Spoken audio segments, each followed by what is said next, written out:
Chapter 19. The burden of Egypt.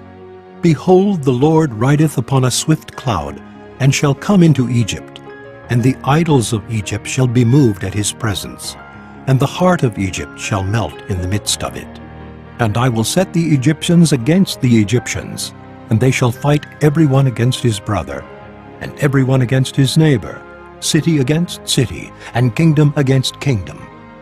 And the spirit of Egypt shall fail in the midst thereof, and I will destroy the counsel thereof. And they shall seek to the idols, and to the charmers, and to them that have familiar spirits, and to the wizards. And the Egyptians will I give over into the hand of a cruel lord, and a fierce king shall rule over them, saith the Lord of hosts. And the waters shall fail from the sea, and the river shall be wasted and dried up. And they shall turn the rivers far away, and the brooks of defense shall be emptied and dried up. The reeds and flags shall wither. The paper reeds by the brooks, by the mouth of the brooks, and everything sown by the brooks shall wither, be driven away, and be no more.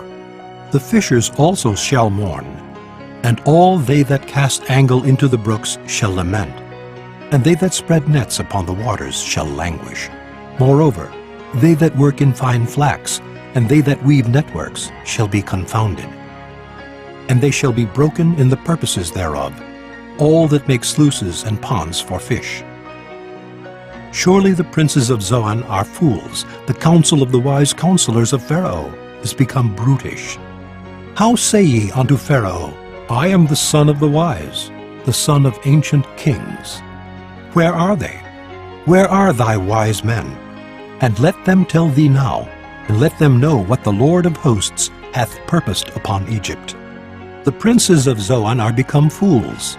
The princes of Noph are deceived. They have also seduced Egypt, even they that are the stay of the tribes thereof. The Lord hath mingled a perverse spirit in the midst thereof, and they have caused Egypt to err in every work thereof, as a drunken man staggereth in his vomit. Neither shall there be any work for Egypt, which the head or tail, branch or rush may do. In that day shall Egypt be like unto women, and it shall be afraid and fear because of the shaking of the hand of the Lord of hosts, which he shaketh over it. And the land of Judah shall be a terror unto Egypt. Every one that maketh mention thereof shall be afraid in himself, because of the counsel of the Lord of hosts, which he hath determined against it. In that day shall 5 cities in the land of Egypt speak the language of Canaan, and swear to the Lord of hosts. One shall be called the city of destruction. In that day shall there be an altar to the Lord in the midst of the land of Egypt, and a pillar at the border thereof to the Lord. And it shall be for a sign and for a witness unto the Lord of hosts in the land of Egypt. For they shall cry unto the Lord because of the oppressors, and he shall send them a Savior, and a great one, and he shall deliver them. And the Lord shall be known to Egypt, and the Egyptians shall know the Lord in that day, and shall do sacrifice and oblation. Yea, they shall vow a vow unto the Lord, and perform it. And the Lord shall smite Egypt, he shall smite and heal it, and they shall return even to the Lord, and he shall be entreated of them, and shall heal them. In that day shall there be a highway out of Egypt to Assyria, and the Assyrians shall come into Egypt, and the Egyptian into Assyria, and the Egyptians shall serve with the Assyrians.